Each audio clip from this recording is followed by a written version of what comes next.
I'm Nate, I play guitar. I'm Scott, I also play guitar. I'm Mullet Chad, I play the drums. I'm Eric, I play bass. My name's Chance, I'm the vocalist. Alright, Beyond the Permafrost. We are Skeleton Witch. Skeleton Witch, yes. Just recently released. You guys happy with the overall response from everybody, the reviews? Yes, absolutely. It's been above and away what I initially expected. Yeah. So it's gone really well. I think it sounds pretty good. I think we're all pretty happy with the album, and the response has been really good. Yeah, we're pretty proud of the album. It's definitely the best that we've put out there yet, and it's the best response we've received yet. So it's fucking. We're just tuning our asses off and getting out there. Got a lot of pretty good reviews. A couple of stinkers, but That's to be expected. No shit sandwich yet. Yeah. With the album, I mean, did you guys have it done before you were shopping it to like Prosthetic, all the other labels? Talk about that. How much was done? The whole deal with Prosthetic, all that. All right, that's a long one. Take it away. Basically, we didn't have the album done before we signed with Prosthetic. There are a few tracks on the album that are from our self-released full-length and our self-released EP that we re-recorded for the Prosthetic album. But our EP was kind of something our Worship the Witch EP was something that we shopped around, as well as, you know, we released it and sold it at shows and shit. But that was kind of what set up the deal with Prosthetic. We sent it off to them as well as other labels, and they got in touch with us actually pretty quickly, and you know, kept harping on us. They were really interested, and we talked with them for a while, and ended up, you know, seeming like a good fit.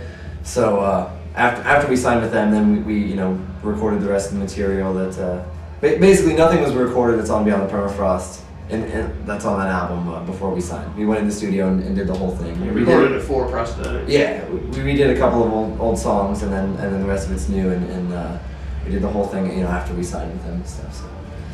How long was that process? It took 6 months maybe? Yeah, we started talking to him in November of last year, and then, not last year, shit, when was last year?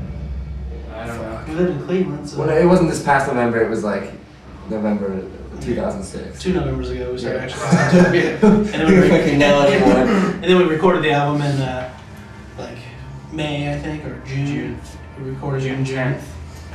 And then it came out in October. So it took, I don't know, a little less than a year to get it all, you know, contract crap and everything all squared away, and a recording time and release date. So Yeah.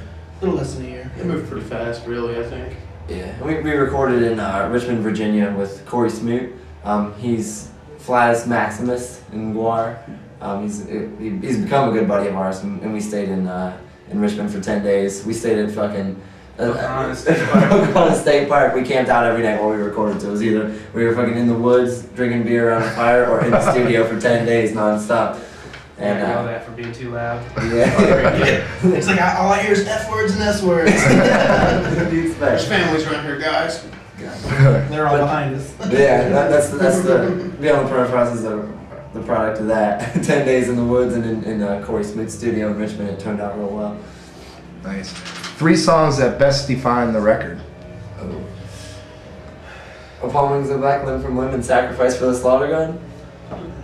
Yeah, I mean, there's. Those are my. I know 12 songs. That Yeah. I mean, if those 3 were given out as like check out this record, you It'd be a good based on these 3 representation. songs, I'd be stoked about that. Yeah. You guys agree? You don't have to agree with us. Because those like scream scales much more than maybe like one of the more varied tracks like Cast the Open Sea or like. Baptized in Flames. Right. Something like those might not get to every point across, I suppose, musically. So those 3 I'm cool with. They're all pretty good though. Check out the whole thing, all 12, unless you live in Europe. Then there's 13. Then all 13. Yeah. Unless you live in Japan, then all 14. All right. Christmas, a couple days ago. Christmas was good for y'all? Yeah. Yeah. You got some new socks. Yeah, my mom gave me some powder for my nuts, so I can powder up. Useful shit. Baby wipes and Advil. Yeah. Yeah. I asked for socks, underwear, and health insurance. So I only got the socks and underwear. After Christmas, You guys, what did you do? Basically hop in the van, head out this way? Yeah, the day after. Yeah. We did one more quick practice and jumped in the van and drove halfway here, and then next day drove halfway to the rest of the way to Vermont. And the drive to Vermont yesterday was fun. Snowy as shit. Yeah.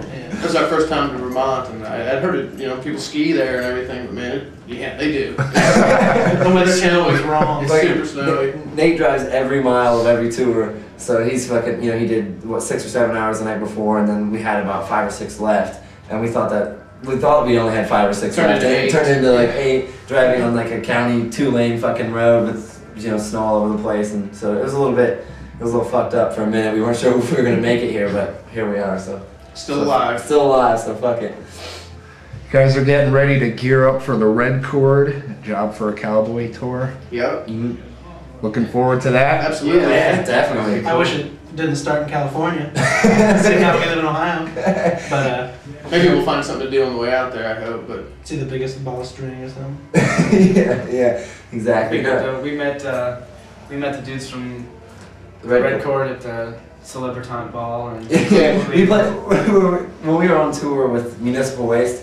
We played in Cleveland, and the Metal Blade 25th anniversary tour played there too. And we're friends with Goat Whore and some of the bands that were on that tour. And their show was early, so a bunch of those fucking dudes came to our show with Municipal Waste, like some guys from the Red Cord, guys from the Absence, the Goat Whore dudes, Black Dahlia Murder guys. Red Cord. And then out of nowhere, fucking Rob Flynn and Phil Demmel from Machine Head showed up too because they had the night off. So it turned into like the fucking heavy metal Celebritant Ball. The guy from Hatebreed was there. He was Yeah. so drunk, just fucking bulldozing bar stools.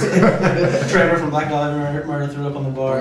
Yeah, it was a good night. So we already met the Red Cord dudes. Yeah, and they were cool. We met Guy and Brad. They're cool as fuck. So we're looking forward to hanging out with them and hitting the road. Don't know much about the dudes from Job for a Cowboy. Yeah, I heard they're cool, so Yeah, we've heard good things, only good things about those dudes. So I'm sure we'll have fun. yeah. Except for those one guys, I thought they were dicks. Highlights for the band in 07, talk about some of them. Looking back on it. Well, the Dying Fetus tour was the greatest tour experience I've ever had. Those are big heroes of mine. I've been a Dying Fetus fan. And, you know, when you kind of meet your heroes, you really hope, man, I hope they're not dicks. But no, those are the coolest guys I've ever met. So that was probably the coolest thing I've done on tour so far, like this year in 07. Definitely would be meeting and playing with every night, getting to watch Dying Fetus every night for 30-some days. Yeah. Those guys are flawless.